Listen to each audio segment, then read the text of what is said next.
We are working with systems of equations. We're doing elimination method. So the first thing I notice is that my x's and my y's are in the correct positions. They want to be on top of each other. So when I'm looking at them, they should be x on top of x, y on top of y, constant on top of constant. So they are in the correct spots.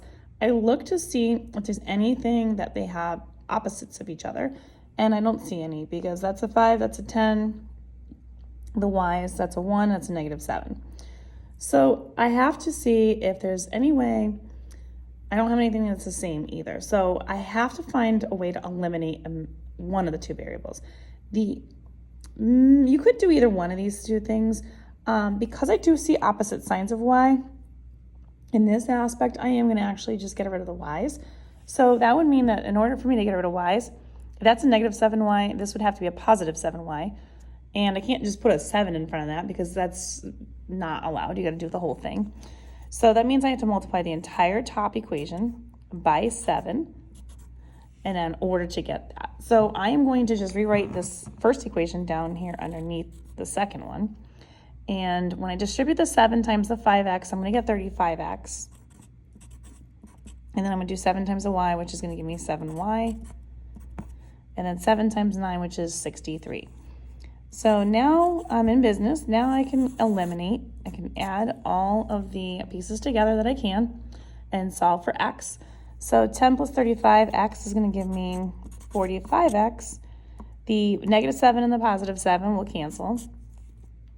And then when I have the -18 and then I add that to the 63 that I have, I'm going to get 45. And then my last step, divide both sides by 45. And I'm going to get x is equal to 1. Now that I have that situated, I'm going to go back up to either of the two original equations. You always want to go to the originals in case you made a mistake reapplying any of the pieces when you rewrote the equations. So you always go back to the originals. I'm going to just pop it into the first one. I do want to solve for y, and y is already by itself. There's no coefficient in there. It really doesn't make a difference, though. Put it wherever you want to do it. So I am going to replace the 5 times x with 5 times 1, because we just said x was 1, plus y, and that equals 9. So I do have to simplify 5 plus y equals 9. Get the 5 out of there by subtracting on both sides, and we get y equaling 4.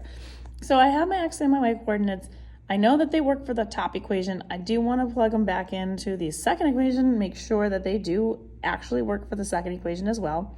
I know they do, but you should always make sure you double check and make sure that when you substitute in x with where it is and y where it is, that it does work. And you can do it in your head or you can do it just on the paper. It doesn't really make a difference, but you should be doing that when you're doing this. And our finalized answer should be in coordinate form, x comma y. So my x coordinate is 1, my y coordinate is 4, and that is my answer right here. If you want more questions like this, find them on my YouTube channel, You Want Algebra. Check all of those videos out and much more in the Systems of Equations elimination section.